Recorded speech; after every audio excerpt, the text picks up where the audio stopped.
If you want to build a coding project, but every idea you find online is another to-do list, calculator, or weather app, then this video is for you. If you need a project for school, something impressive for your resume, or you just want to get better at coding by actually building cool stuff, which, by the way, is one of the best ways to learn, I've decided to put together a list of project ideas ranging from beginner to advanced that will actually teach you and demonstrate real technical skills. This is the most highly requested topic in my DMs, so whether you've just learned the basics or you've already built a few things and want something more ambitious, hopefully you'll leave this video with at least one idea to get you started. And honestly, even if you don't build any of these exact projects, pay attention to where the ideas come from, because I'm also going to show you a few different ways I personally come up with project ideas in the first place. So we're going to start off with some beginner project ideas, starting off with the decision eliminator. You give it a set of recurring choices like restaurants, outfits, meals, date ideas, and it chooses one based on constraints. So not just a random number generator. Let users say something like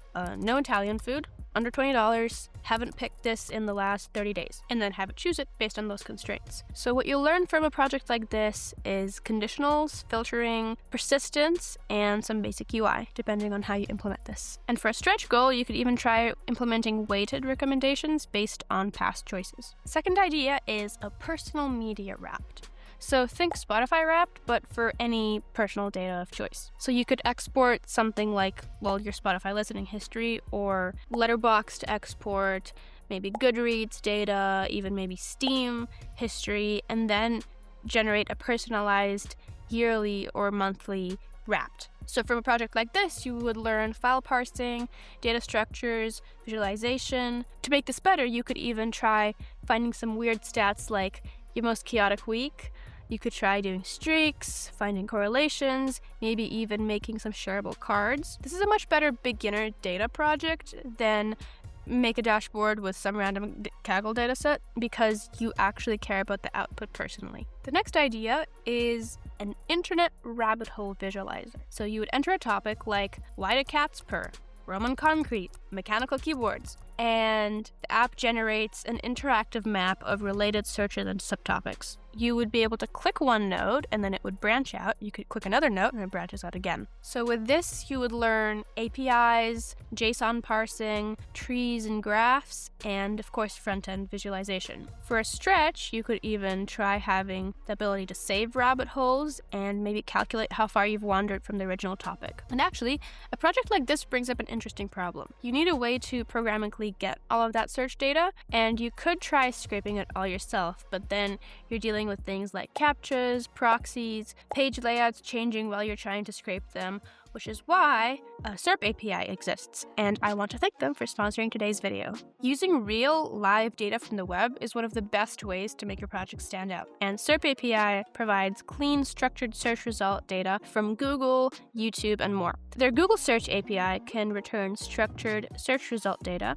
including several types of rich result data, so you could use those search relationships for this project rather than trying to scrape Google yourself. I'll mention a few other specific APIs that they have for other project ideas later on in this video, but in the meantime, you can get started with 250 free credits by clicking the link in the description or scanning the QR code on screen. So moving on to some intermediate project ideas, starting off with an email deal digest. So the idea is you would connect your email inbox and turn all of those promotional emails into one actually useful feed. So instead of manually digging through, or let's be honest, ignoring dozens of 20% off, last chance emails, the app could extract the brand or the store, the actual offer, any coupon codes, expiration dates, any minimum purchase requirements, then surface the deals that are actually good and most relevant, and automatically hide or archive ones that have already expired. For this, you would learn email APIs, authentication, maybe OAuth, text parsing, databases,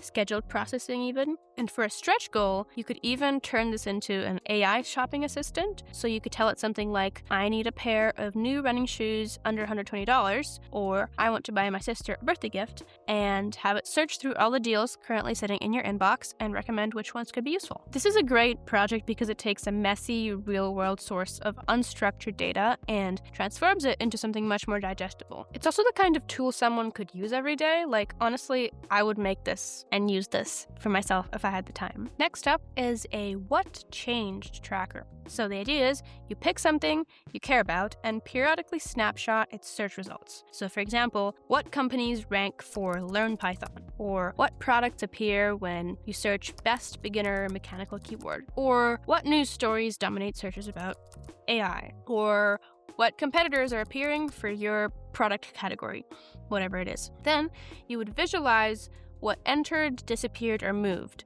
between the snapshots you take. So for this, you would again learn APIs, cron jobs, databases, diffing, and visualization. For stretch goal, you could even try implementing email alerts for meaningful changes. This is a particularly strong portfolio project because it has real backend engineering that is very close to what real products do. Next, we have a little bit more of an advanced version of an earlier project I suggested. So a shared what should we eat app. So the idea is you would create a private group with friends, and then you could save restaurants everyone wants to try, and then let the app pick somewhere based on who's coming, budget, cuisine, distance, places you haven't visited yet, and then afterward, everyone can rate the restaurant so future recommendations improve. With this, you would learn authentication, group permissions, relational databases, filtering and recommendation logic, and a stretch goal, you could try implementing voting, maybe a maps integration, shared lists, or personalized recommendations based on each group member.